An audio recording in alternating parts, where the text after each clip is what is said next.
The views and opinions expressed in the following program are those of the participants and do not necessarily reflect those of KSMQ Public Service Media Incorporated or its assigns.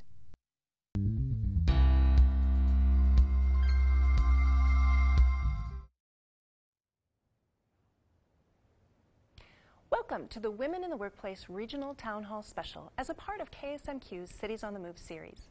Tonight we're talking about how women entering the workforce have changed everything. I'm your host, Stephanie Passingham. Stay tuned for Cities on the Move.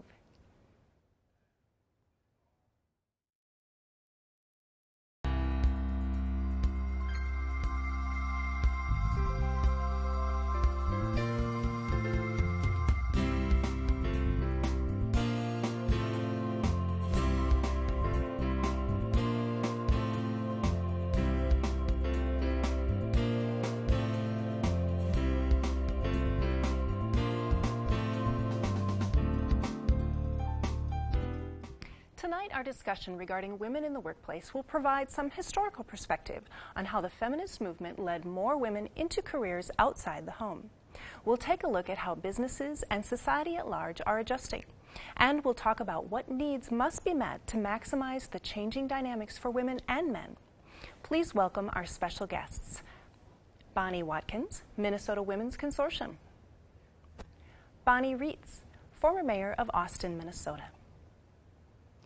Diane Helly from the Rochester AAUW.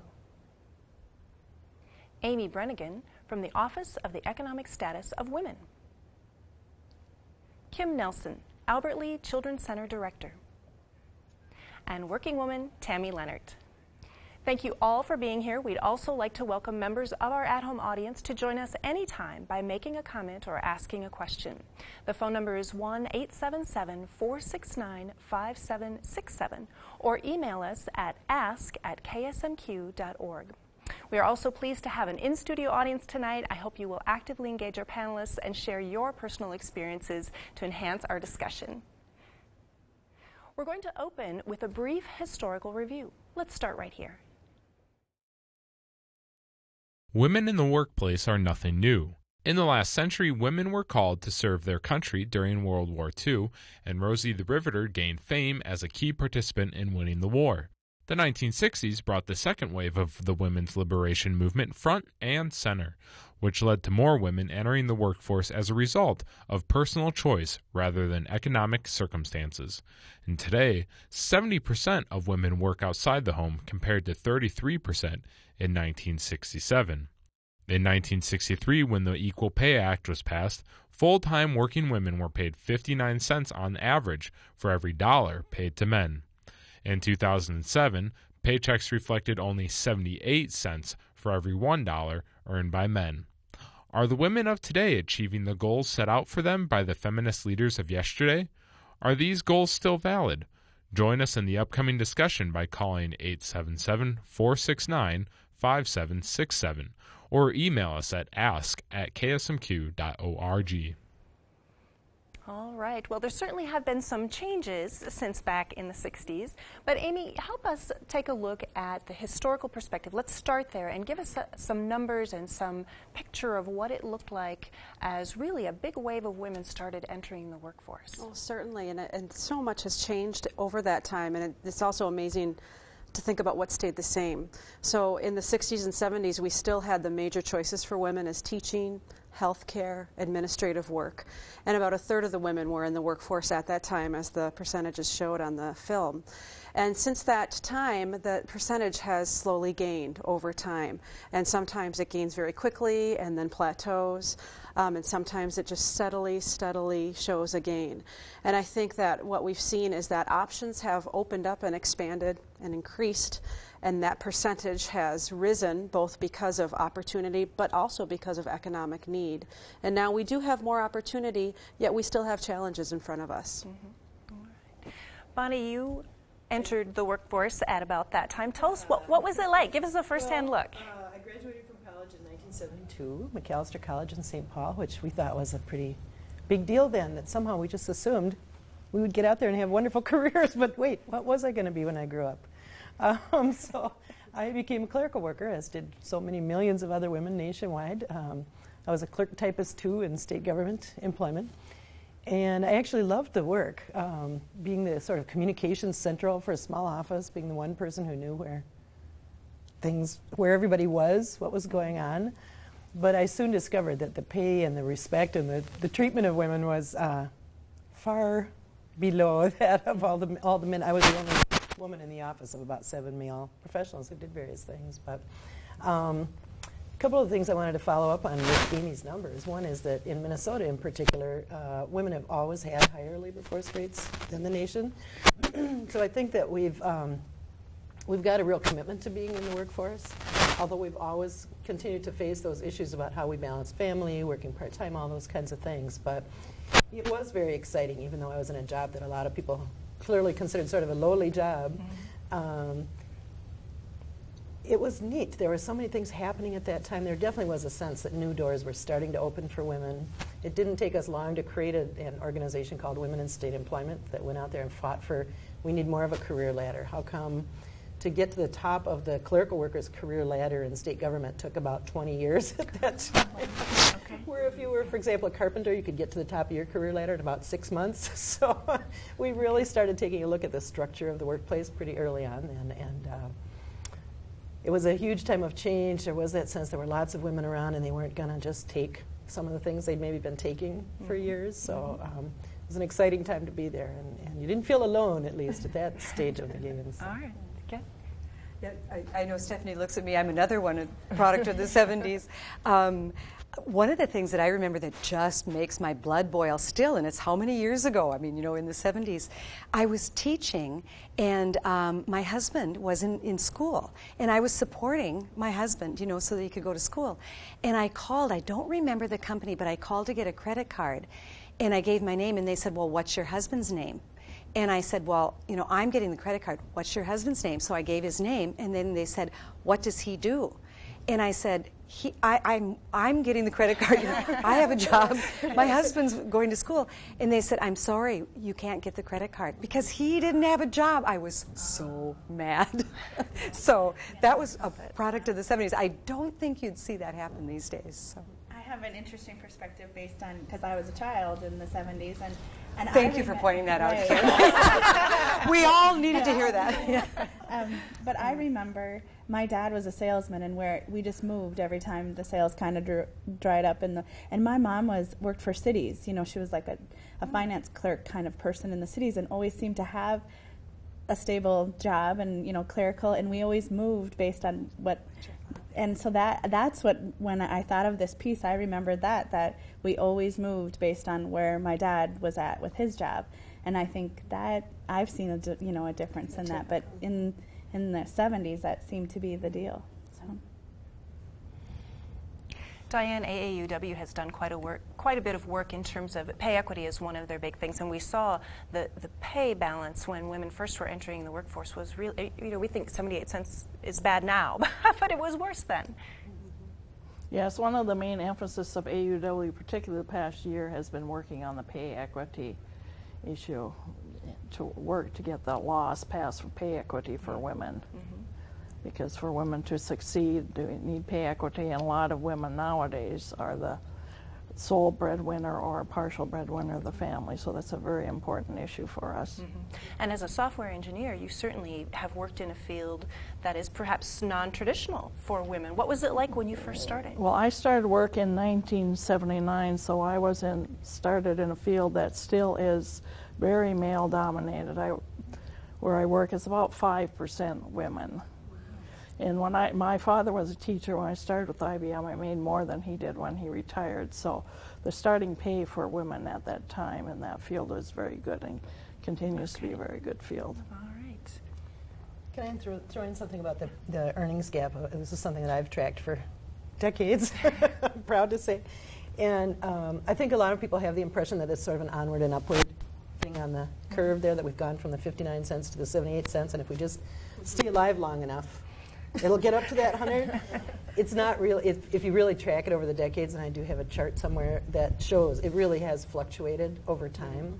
It's rarely been as low as the 59 cents that got a lot of public attention in that rebel-rousing era.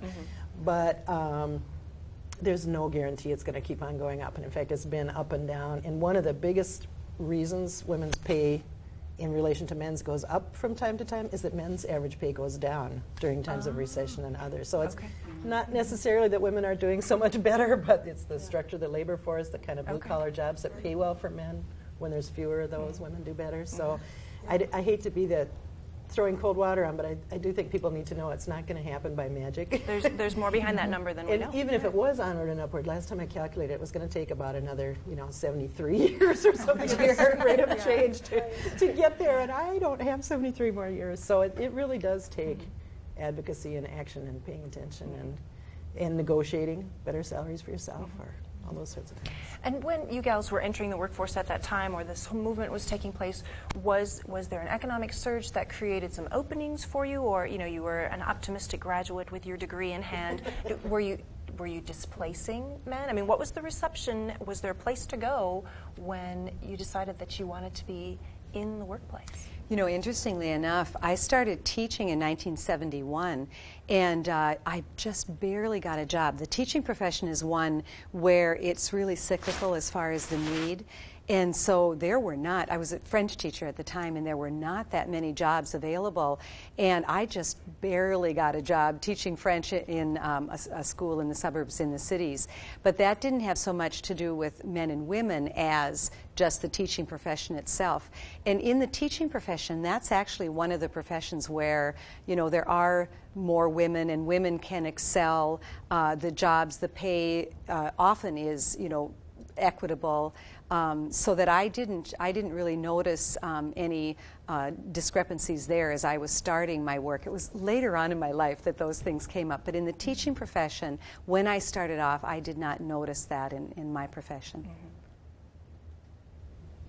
Yeah, I'm not sure about how. It may have had something to do with the demographics of the baby boom, too, that there were more people buying products, so more people needed to make things and all that sort of thing. But the other thing that strikes me, though, typically we were going into women's work, those sorts of things, that it wasn't, in fact, in that era there still were segregated help wanted ads in the newspapers, which a lot of the other women don't even believe sometimes that I did. I forgot about that. If you were looking for a job, you would go to either help wanted male or help wanted female. Yeah. And there are some amazing stories of what it took to change those policies in the newspaper long after it was really illegal to hire based on gender.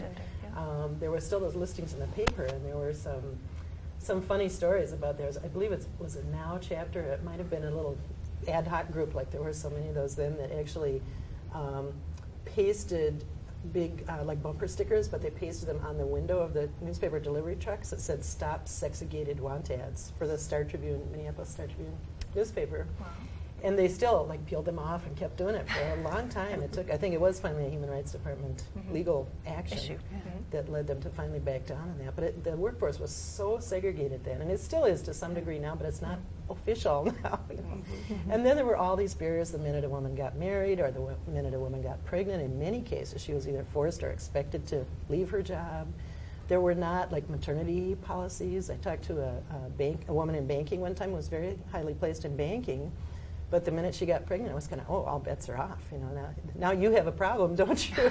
And she spoke very movingly at one time about she would drive to work crying every day, go in there and do her banker job and be tough and give out loans or whatever she was supposed to do, and then cry all the way home, and just going into work day after day. And what was really a hostile climate. How dare she expect to be a mom and have a job too? Yeah. We had a volunteer who shared a story with someone on staff earlier who was in the teaching profession and had the same experience. And this was a few decades before that. But when she first started teaching, if they found out you were married, then you were done. And so the deception that took place to avoid your administration from knowing that you actually had gotten married, whether you had kids or not, that you just got married, so that you could have a job. And I sit here among Kim's age group. Sorry to point it out. But hearing these stories, dumbfounded, just cannot even believe that happened. I'm happy that sounds as yes. as it does. Yeah, it really does. Good point. Mm-hmm. That definitely shows progress. Great. Diane, now you are in a male-dominated industry, which you indicated still is today. Did you have to kind of elbow your way in, or how did you even find an opening and convince them that a woman could do the job? Well, I graduated from college in 1979, which was kind of a big boom in the computer industry, so they were pretty much hiring as many people they could get. And I had very high grade point average, and every company I interviewed with said I should go and work for IBM. So I think it was just partly luck that it was so many openings in the computer industry. And how did your colleagues accept your being in the department? Oh, most of them were fairly accepting. There was one manager I interviewed with said the men in his apartment couldn't work with a woman, so that was out. And I didn't have as much trouble at work. One problem I had was when I went to buy a house. Several realtors did not ask me how much money I earned and told me I couldn't afford the houses I was looking at. And this was in the 80s, so. Was your salary the same though? I mean, like, was there any discrepancy there, or? As far as I know, for opening salaries, now we don't really know what other people's salaries are, so it's very hard to tell. We have fairly wide ranges, and everybody has somewhat different jobs, so it's really hard to compare. So why did they, excuse me, not like working with women? I mean, why that's so dumb. You seem like a perfectly nice person. In general, it hasn't been a problem. There's this one particular manager didn't think that could work with the men, and actually about 20 years later, I ended up working with one of the men that was in his apartment. We got along fine, so. Yeah, well, it's always one. After 20 years. All right. Well, thank you for giving us that historical perspective, and times certainly have changed. Let's move on to take an up-close look at what issues are important to working women today. As a part of a recent report for the Center of American Progress, the Rockefeller Foundation and Time magazine conducted a poll to determine what the effect has been of women in the workplace. While men and women agree that women have been a positive impact on the work world, there is disagreement over whether there has been a sufficient shift in sharing the responsibilities previously assigned to women in the home. Career choices by women are impacting children and society, not just the women themselves, and much of society is worried about the long-term impact on children without a stay-at-home parent. What is the status of today's working women, and how is our society still struggling to adapt? All right. Well, Tammy, as you mentioned, thankfully some things have changed. You work for a company and you are in the senior management with that company today. Give us a little background on how you got there and what that experience was like attaining that level, and what you experience in working with colleagues across the board. Well, my industry is primarily male. It's a primarily male industry, and I really feel that our company treats women very fairly. Obviously, being in a management position, being a woman of 90% male dominated, we've really done good there. Some things don't change. We have a very elder workforce, so looking at a woman being in management, they kind of wonder how she got there. So you still have that attitude, and you can see it, but it's very narrow, I'll say so. But the challenges that I have, I guess, personally, I can do what he can do. So I don't really let there be a boundary. If I want something, I'm going to go for it. And I believe that that's what we need to do to get any further where we're at. So. All right. And Kim, today's perspective. You are a working woman, and you also work in a field where you get a lot of feedback from other working women because you are in childcare. That's the business that you are directing. Yeah, exactly. What do you hear out there? Well, I was watching the clip, and it's what I hear. What was in the clip is what I hear. I get a great sense from a lot of parents, the guilt factor, both men and women, but primarily women. They try to make excuses for the fact that their child is in care for more than just a preschool setting. They need to have them there for 8-10 hours a day, and they seem to want to have to apologize for it. And I think that's not something the center does for them. I think the society has given that. I've heard commercials on TV about are on the radio about working from home, and do you really want someone else taking care of your child? So I think there's messages sent to parents, women primarily, that that's not the right way to do things, and so I think it's a huge struggle. I know, I'm here, I hear from parents, but I'm seeing a lot of influx of like grandparents that are getting involved, just because men and women in the family both have to be in the workforce. So I'm seeing a lot of grandparents that are taking on that, grandmothers that are taking on that role as mom, and I'm communicating with them. So, but it struck me as exactly what I'm experiencing is what we have happening. And personally, I don't know any different than to work. I had to start working at 16, and every field, hospitality was extremely hard as a woman, I thought. I was told at sales meetings as a director of sales to don't ask that question again, that kind of stuff. And so I've just kind of rose above that and, say I have something to offer. And I think women just need to know that you're just as powerful in your thoughts and how you come across. And I think that women should know that there's no job they can't do. You raise a couple of really good points. I want you gals to reflect on society's expectations, which sometimes weigh so heavily on women. Talk, if you would, about your personal experience on what the neighbor says, what the guy down at the grocery store says, or what your mother-in-law said, or your neighbor who wasn't a working woman outside the home. We all know women work regardless, either way. But what did you hear from your peers as you made the decision to advance in your careers? I think it's such a toss-up right now about reactions and how people feel. I think about my own working life. I have two kids, a 10-year-old and a 7-year-old, and every other mom I know, whether she stays at home full-time or part-time or works full-time, we're all feeling guilty about the choice that we've made. We still feel like we can't get it right.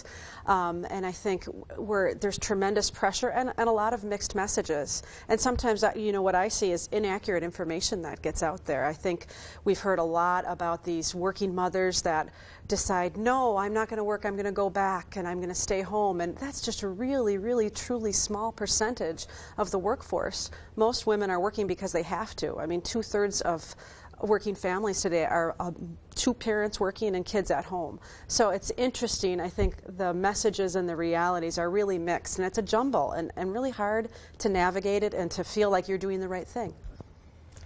One thing I noticed, Stephanie, a big difference between when I was raising my children in the 70s and 80s and 90s, and very much the at home, it was the mom who was responsible for the kids and the cooking and taking care of the home. And even though my husband was very supportive, but it was always really pretty much on my shoulders. And I noticed a big difference with my 3 girls. All 3 husbands are much more, it's much more an equal thing where they'll whoever will throw a load of clothes in the wash, or I would have been the one to throw the load in the clothes in the wash. Tim might help me if he saw me folding them, but he might be busy with something else too. But it's just amazing to me how, and cooking, my girls take after their mothers, so they're not the greatest cooks. Well, their husbands step in, and so I notice a real difference in all 3 homes. The husbands are working, my daughters are working, and so there's a much more greater sharing of the jobs at home than there was in our era. I don't know, was it like that for you, Bonnie? Yes. But I was going to comment that I think in many cases the economics again drive certain decisions within the family. That again, that earnings gap, the fact that the man almost always earns more money means when somebody has to work part-time, when somebody has to take a year off, when things happen, it's usually the woman who does it. Yeah. And frankly, I think in some ways this is an asset that women bring to the workplace, that we've been forced to be the multitaskers, the people who can, I'm frying the food and the kid's pulling on my skirt and I'm on the phone doing business all at the same time. Do it all. And sometimes that's a good thing in the workplace, and I think it really has kind of humanized the workplace, that people are less off in their own cubicles, not interacting with anyone. But that part-time is so interesting because statistically women are still so much more likely to work part-time. I personally think if we all worked part-time and fewer days per week, there'd be more jobs for one thing. The world would be a better place. But I have an example of how part-timeness is viewed as a female trait in pay setting.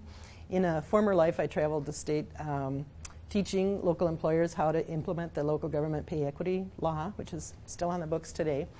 And in school districts, bus drivers in some school districts are mostly women, and in some they're mostly men. And so in the school district where it was mostly women who drove the school buses, people would say, well, we pay her less on an hourly basis because she's lucky she has this wonderful part-time job. So she does the run in the morning where she picks up all the kids from whatever it is, 7 to 9. And then she has this gap where she can go home, watch soap operas, throw in a load of laundry, sure. Have fun until she does the afternoon run, right? And I'm ashamed to say I kind of bought this. I'm like, oh, okay, well, I guess that is a reason why you would pay less on an hourly basis, because she has this great part-time job opportunity, right? It was months later where I was talking to a school district that had mostly male bus drivers, and they were going, this is really tough for those guys because they don't have enough of a break they can really go out and get another job. They've really only got this part-time job. So we really need to pay them more on an hourly basis because they have this big disability as they work part-time. Oh, dear. Wait. It takes me way too long to put these things together in my head, but it's so gendered, our view of what's appropriate and what's right and what you pay for and what's valuable, that those kinds of, we feel like we're making all these decisions on a personal basis, but really there are structures and cultural attitudes that are influencing all these things, starting with pay. We still think women are working just for pin money, don't we? Well, or that we got to take care of that guy because he's the one who's bringing home the bacon. Really, the family wage, yes. I'd like to go back to Bonnie's comment about how her daughter and their husbands, share. It's really all about support staff. I mean, if you want to call it that in a personal setting. But my parents are wonderful, live very close. At any point in time, like yesterday when school was 2 hours late, do I go in 2 hours late or do I have support staff? Luckily, the company that I work for is extremely flexible. I have a boss who has a wife who has worked when they had their kids and knows, a working family, and so its support staff is very important. And do we find that is the case in most of your employment situations where you've got an employer today that recognizes that whether it's the working woman or the working man, when you have a family, that plays into it? That still exists? IBM is very flexible, and it's quite common for the men to stay home with the sick kids. Quite often they say, call me at home about this problem because I'm home with a sick kid. Or Friday when school let out of early, my manager said, well, I have to go pick up the kids after school. So I think it really helps if you've got a flexible work environment that enables both the man and the woman to take care of the children. And I think a lot of the studies that have come out about truly flexible work environments that are more results-oriented, they may have been implementing these structures to benefit women, but really men and women are benefiting equally, and sometimes men even like these structures more. So I think there's a real payoff when you can do that flexible work structure for everybody, for the entire workforce. Even for myself as a single person, enables me to, if I want to go to a lunch meeting, I can take a longer lunch and go early or stay late or work later another day and make up for it. So it gives me a lot of flexibility also. Well, the environment I'm in is a little different because we have children regardless if it's bad weather or you have sick children or whatever. But I think I've just really tried to empower my staff to think that their job is important too, and a lot of them don't even take that step to ask the spouse to, maybe because they've just viewed that they get paid less. Preschool teachers get paid less, so they've just made the assumption that and a lot of them have had that conversation with their spouses, and the men are more than happy to do it. It's just they've never had the conversation. So just that whole mindset that because they make more, they don't, their job's more important, so. Got it. All right. In your experience today, life is not perfect yet. What do you find is the greatest challenge that you face as a working woman today? My greatest challenge personally is the guilt. You want to be the perfect mom, you want to be the best mom, you're sole provider, but you want to do great at your job. You want to work all the hours you need to get everything done, so it's kind of a tug of war with yourself. I think boundaries are tough for me. I think what we have now, it's really easy for me to check email remotely. I can kind of be on all the time, and that can really impact my life with my family. On the other hand, it can be nice. Then I don't go away and come back to long lists of emails as well. So I kind of feel a push-pull but personally and professionally. You know, I'm retired now and very busy doing things other than in the workplace. But one of the things I notice with my daughters is the problem when the children are sick. And they don't, you know, my one daughter is a teacher and she doesn't have a lot of vacation time, a lot of sick time. She's got one of her children is sick so much, and her husband, you know, his work isn't very flexible either. And so then they're trying to figure out who can stay home with the child, you know, when they're sick, and that it's just a major challenge for them. And last year, one of my daughters, her child was sick so often that she started losing pay. She used all her sick leave, all her vacation time, still needed more time off. So she actually then was getting, her paycheck was less because she was home so often with her kids. So I bet that's something you hear quite a bit because people turn to their child care provider and say, help me solve this problem. Well, yeah, it's a double-edged sword because when there were the parents of a child who's sick, they want to know, well, who else is sick and how come you're not taking care of that because my child's been sick so much.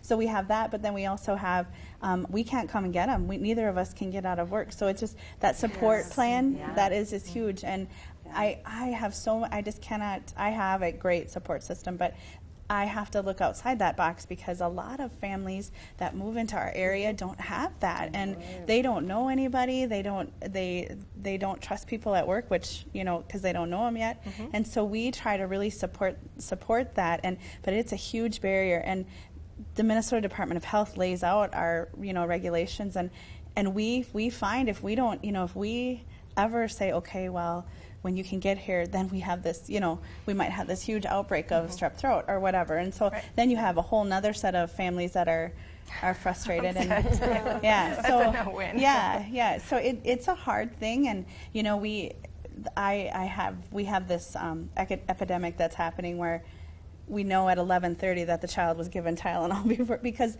I'm sympathetic to that because those parents had to go to work. And they tell me, it's much better if you call me at work than if I call in.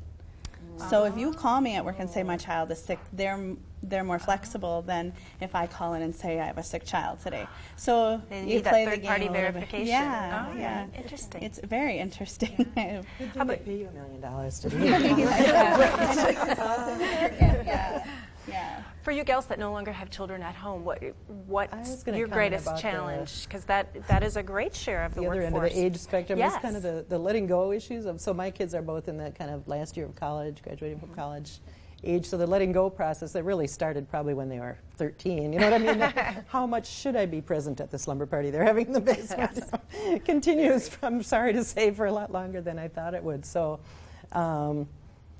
But that same letting go, when to let go and how far to let go, because you do always still need to be there in some psychological way. But that translates to the workplace, too. Again, that we have so much more freedom now. And I work in an all-woman environment in the nonprofit sector, so I don't have that kind of competitive, we have to churn out so many tires or whatever that we're making today. But I have that wonderful flexibility in the technology, as Amy mentioned. I can check my email from home. I could work 24/7. I could be doing all kinds of stuff on my cell phone from anywhere, anytime. So how much do I really want to be working? How much do I need to work? How much can I delegate those things to other people? If my kids are really at a stage where I cannot claim that it takes up a lot of hours per day to be a mom anymore, setting those boundaries again for myself and deciding what do I really want out of life. I just turned 60 this year, so going, wait, aren't I supposed to know how much of a professional I want to be by this age? But I think, again, and my husband, who just retired this year, a couple of years older, just doesn't have any of those dilemmas. He knew what his life, he was going to work, and then he was going to retire, and then he was going to have his hobbies. And I'm going, well, I could work forever. Possibly I should work forever in order to ensure my economic security as an older person. But what do I really want? And it's a wonderful thing, of course, to have a lot of choices about that. But just makes it hard to make those decisions, too. And do you find that the workplace, because you don't have some of those immediate small kid who's got the strep throat issue, does the company expect more from you in terms of your time and consistency at the workplace? I think it depends a lot on the manager. I'd say right now, no. For me, no. I do a lot of volunteer work in the community, so that, my managers know that's important to me. So. I think Bonnie's point on the communication thing is major, though. Just think of the difference now, like in the 70s in working and now. The access, we used a phone kind of, when we were in the house, but then anytime you were out in the car or away or on vacation, you weren't thinking of that cell phone all the time. And then the email. I can't believe the difference between a vacation now and a vacation in the 70s. In the 70s, you left all that behind, unless you had some paperwork that you were maybe doing. But now, you can just, when the others are doing something, you can go off and get something done in that computer. So that, I think, has made a big difference also in women's lives, everyone's lives, but especially in the life of women, too, where, you've got that instant. And to make the decision just exactly, should I be, maybe not using it quite as much as I am? It's a good point. I want to come back to some of the numbers regarding pay equity. And I know we don't run around the office and say, how much do you make? How much do you make? But by those measuring tools, do we feel, either based on your own personal experience or on AAUW's survey or on the data that you collect, how do we feel about where women are at in today's workplace field with regard to pay equity and ability to move up into management and not getting sidetracked into the mommy track and having a glass ceiling? Where are we at with those items? Well, the phrase that we've often used is occupational segregation. It's not the best phrase because it implies that it's really intentional, that somebody's out there segregating people. But the fact of the matter is the workforce is women are still very much crowded into pretty much the same occupations that we have been for 50 years. That you sure see a lot in the newspaper about the first woman astronaut and the women engineers and the women going into the technology and math type jobs. The fact of the matter is the vast bulk of women are still waitresses, hairdressers, light manufacturing, home care aides, all those sorts of things. And as a former clerical worker, one of the things that just kind of bugs me about that is that I don't ever want to imply that that is not honorable and valuable work. So sometimes I feel like the message to women is, you should all go out and be engineers. What's wrong with you? You're not aspiring to do those things that we used to think of as male-dominated jobs. The state pay equity law really is premised on each employer is supposed to decide what is the value of each job to their operation. And when they sit down and look at those jobs in a systematic way, there's things like city clerks, for example, who are often women who are just doing an enormous job, and yet frequently they're paid way less than the guy who mows the lawn in the cemetery. You know what I mean? So it's very gender-based still, and nobody's going to say being a city clerk is a dumb thing to do or not a difficult or a valuable or important job. So I really encourage everybody to take that second look. But then obviously the efforts to encourage women to broaden their horizons. I mean, everybody should have the choice of doing what they really want to do and what they're really good at. And I just feel we need more emphasis on that. There are people who are also talking, though, about women do apparently tend to not negotiate when you are in a job where you could negotiate a higher starting wage sometimes. Apparently women are still more reluctant to, so many of us, I think still psychologically, we're just grateful we have a job at all, right? So. Okay. Something that I'm really passionate about, too, in this area, and that is in elected office. And you can make changes. You can make those changes in the legislature for the pay equity. But then when you look at the makeup of the legislators, or the makeup of mayors, or the makeup of city councils, we've made great strides as women, and there are more women in it, but we need far more. At the state level, only 1 out of every 3 is a woman in the legislature. Probably the worst is county commissioners, where look at all the decisions that they make for human services, and there's 12% of the county commissioners. There are counties that have never had a woman. Some counties have maybe 1 woman commissioner, but the major decisions that are being made there, have you ever gone before the county board, these guys who are interested in roads and bridges, and you're talking about, parenting issues and things that are really important to women. So we really need to take a look at that too and encourage women to get involved in those areas where they can really make a difference. Those decisions are different decisions when you have more women involved in them. Participating in the discussion. What a great segue to our third segment. As we look forward, it is apparent that men and women will be pressuring employers, government, and society to make room for new definitions of employment. Let's take a look at a short clip. According to the Center for American Progress report, men and women alike place increasing value on a flexible workplace. How do we create that flexibility? What items hasn't society addressed that need attention for women and the economy to maximize their potential? How should these be solved? Legislatively, through individual decisions, or innovative company policies? What do we want our communities to look like in response to the increased percentage of women in the workforce? To share your ideas, call into the discussion at 1-877-469-5767 or email us at ask@ksmq.org. Amy, your office works with giving advice to legislators who are looking at policy decisions, and you track a lot of data. Give us a sense of what is on the plate, what is being proposed. Recently, the Lilly Ledbetter Act was signed. What's your best guess on whether that will really have an impact? Well, I think if that actually got passed, it would have an impact, and I think that's probably stalled right now. And it doesn't mean we shouldn't stop working on it. I think that sometimes government can be that model employer that can lead the way, that can also give the business industry a little oomph to get things done a little bit more quickly than it might on its own. Some of the investments that we talk about for success in the workplace for women and men and families are investments. And we're in a time of scarcity, and that's really difficult for our legislators to deal with. We have the largest state deficit we've had. And I think that there's that constant weighing of what can we invest in when we don't have anything to invest? How can we restructure? How can we be more efficient? And I think sometimes in that numbers game of getting that bottom line evened out, a lot of the things that matter to women and families in the workplace get pushed aside. So it's a tenuous time right now. Bonnie, you mentioned that you were, as former mayor and in your work in politics, you often try to encourage women to participate in the process or even just think about running for elected office. Talk a little bit about your role as a mentor and why that's important.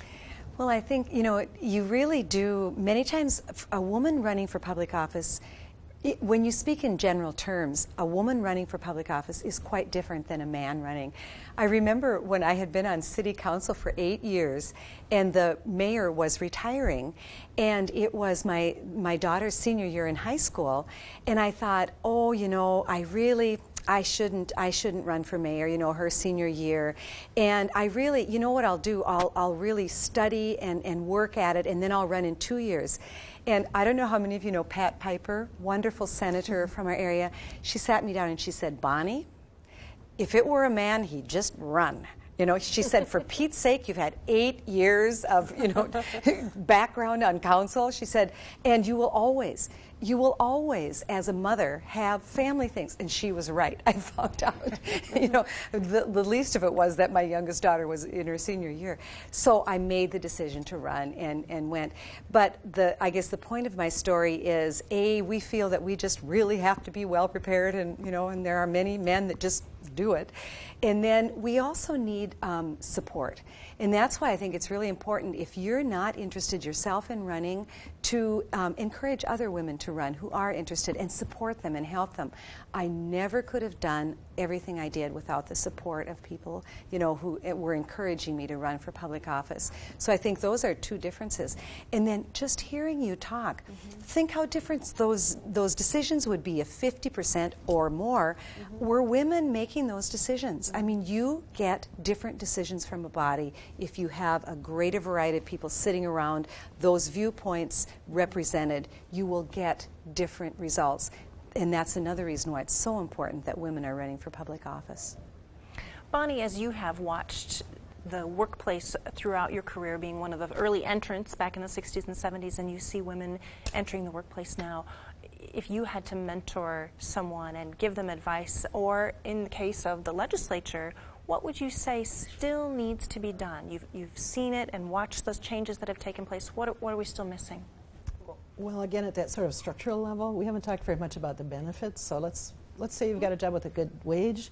Women are still more likely to have those jobs that don't include health insurance, don't include a pension plan, all those sorts of things. And that's something I think we have to really fight for individually and collectively. We have a couple of programs going now that deal with the economics of aging. So we have a whole flotilla of older people, but mostly women, who now truly do not have enough money to live on in their, let's say, 70s. And that's the cumulative effect. Those women who had all those years had lower earnings, also have lower Social Security benefits. If they didn't have health insurance and then they've had any kind of major health thing, that's a huge out-of-pocket cost for lots of people. If they have no pension, and women are still less likely to have pensions.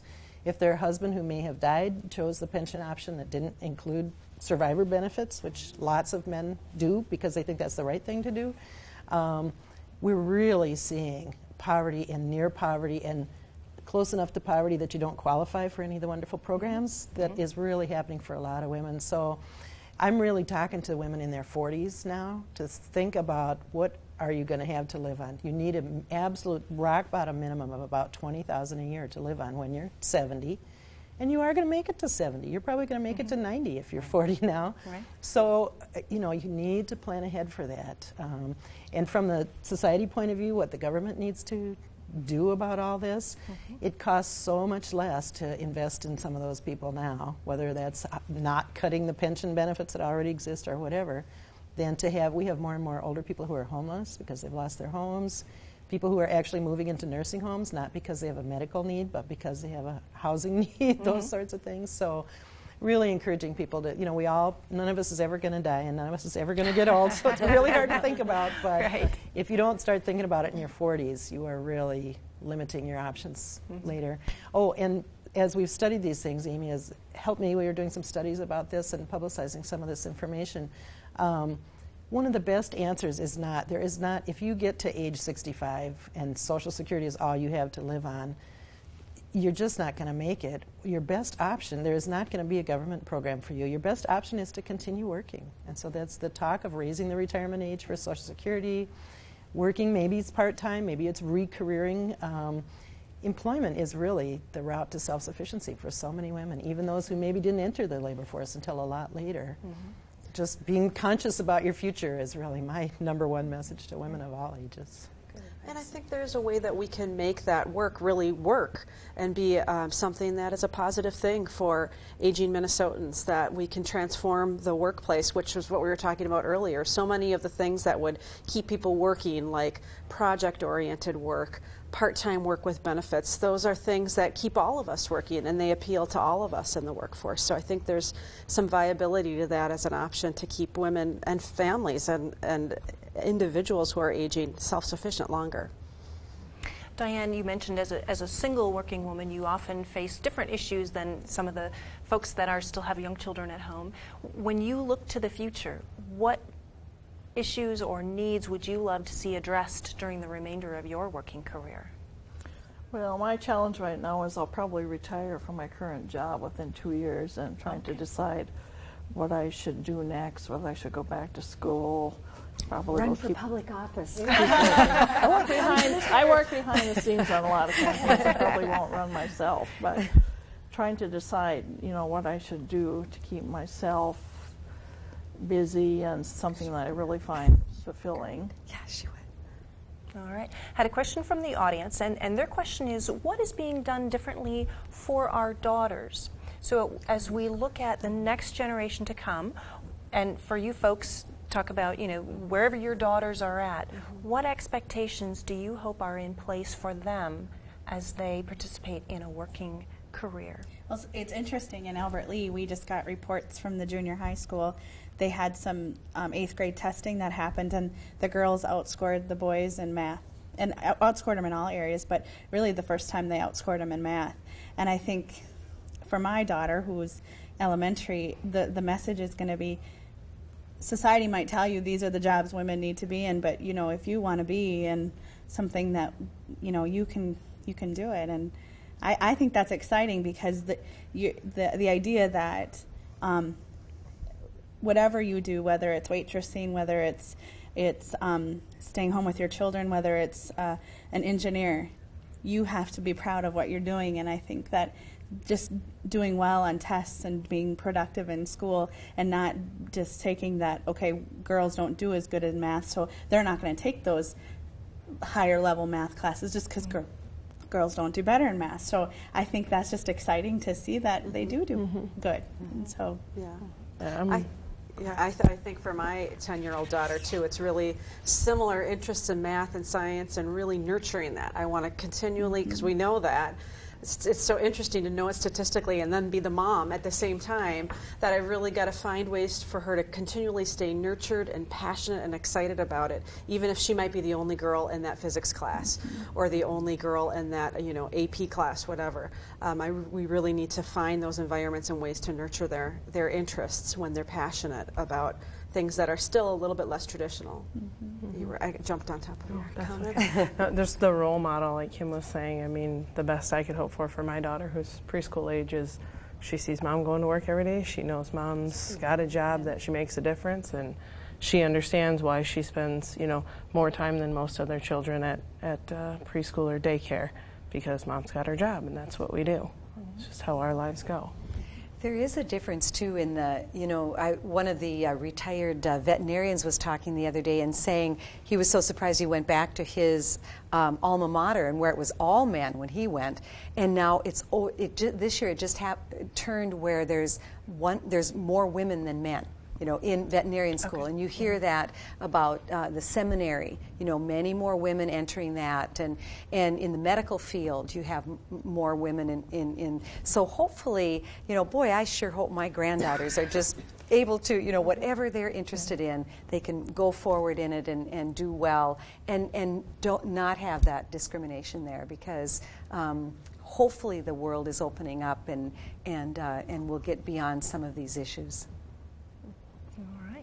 As we talk about society in general being more accepting of where we're at, again, we're talking about the future, and what kinds of things do you need to see take place? Some of the conversation is revolved around working part-time and having flex time from your employer and some of those pieces. What kind of societal changes do you think will be necessary for women to be successful no matter what they choose? Just jump in with one thought. Is that I do think we have a lot of like college interns in my office, and so I do see these young women who I think are brimming with confidence and courage and energy and all that stuff. I mean, I think the omens are good. What I really worry about is that the first time they run into that brick wall of somebody who isn't as supportive, are they really prepared for that, and are they really gonna? There are, I think, also some younger women who think all those problems are fixed. You know, they don't really want to hear about that stuff about the 1970s. So I think that leaves them less prepared for the adversity that they probably will bump into sooner or later. And when you say fixed, you mean they've been solved, not that they're just that there is they no exist pay and gap they're never anymore. going away. That was one place the AUW study was really helpful in showing that there was one tiny sample study that showed that 22-year-old women graduating with their MBA earn maybe 5 cents an hour more than their male counterparts. Well, guess what? AUW has done a much bigger analysis of this, and when you really look at the big picture, if that's true at all, it's only going to last for about 5 minutes before the earnings again diverge. So are they ready for that, or do they think because they're earning as much as Joe is this year, is that going to be true next year? But I think one of the biggest remedies for that is this collective action, too, that I'm afraid, as women have so many more options, and we're also busy, and we're doing so many things at once, we go for these really individual solutions. We don't have time to join these change organizations anymore, or if we go to that county board meeting, you know, at all, we don't really know what's going on that affects our lives as much. And I just think this problem is still too big, and some of the things, the societal change that is still going on, we just cannot fix one woman at a time. We really need to come together and support each other. And maybe some of those older organization models aren't working so well. Maybe people really don't have time for the lovely lunch and educational speaker once a month kind of meeting anymore. But finding some way that it's not just you and fighting for your own salary all alone. In that field, because, you know, in the 60s and 70s, it was, you know, National Organization for Women. That was kind of the poster child for this movement and equal rights and all of those things, which, as we all know, but maybe the audience doesn't know, never actually got ratified. A point that I was surprised to find in my research. What organization can we plug into, or how does that collective change take place that will benefit all women regardless of their choice? Who carries the mantle for that today? Well, the Minnesota Women's Consortium, where I work, is a network of 160 organizations, all working for change for women in different ways. So people can go to my website and browse through that list and find the organization that suits their style, because really there's organizations have different cultures, different issues, different styles, and but there truly are so many things going on that there is an organization for everybody, and there are people starting organizations every day too. I wouldn't be a bit surprised if in Austin there's some group of women that meets for lunch and would like to have a few more people come talk about how we're going to change things in Austin. So. You know, Bonnie makes a good point, though, that and you know, you do get concerned about that, because for those of us who are older and lived through that, the women's movement and all of that, you know, and worked really hard for these changes, and you don't want them to be lost, and younger people now not aware of that, and kind of taking it for granted or moving back the other way, and you don't want to lose that. And the organizations that we were involved in, organizations aren't as popular as you were saying. Kids tend to not be interested in doing something like that.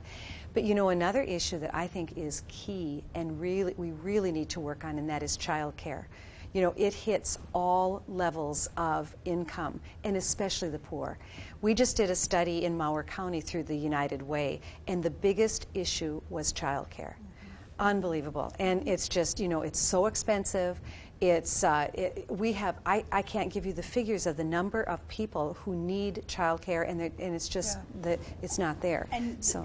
And people that aren't even involved in child care. Federal Reserve Bank is telling us if you don't invest in these kids at a young age, your return on investment, if you invested, would be like a 17-to-1. Well, who in any business setting wouldn't invest? And there's just not enough of that information. And so many times I'm constantly defending why our rates are the way they are, and all the regulation and mandates that happen, and how people don't realize that the state of Minnesota has one of the hardest or the most intense child care licensing process and accountability in the nation. And we have quality child care, and you have to pay for that somehow.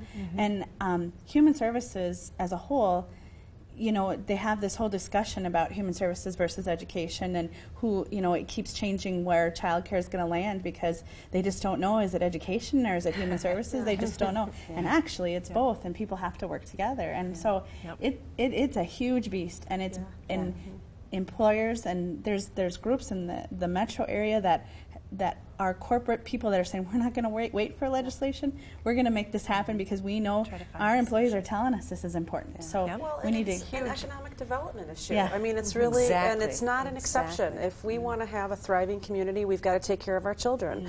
And when we've got working families, then everybody pitches in. It's economic development. Exactly right. And there have been some innovative ways to address this as well in the region. A whole topic for another show. So you'll have to come back to do that.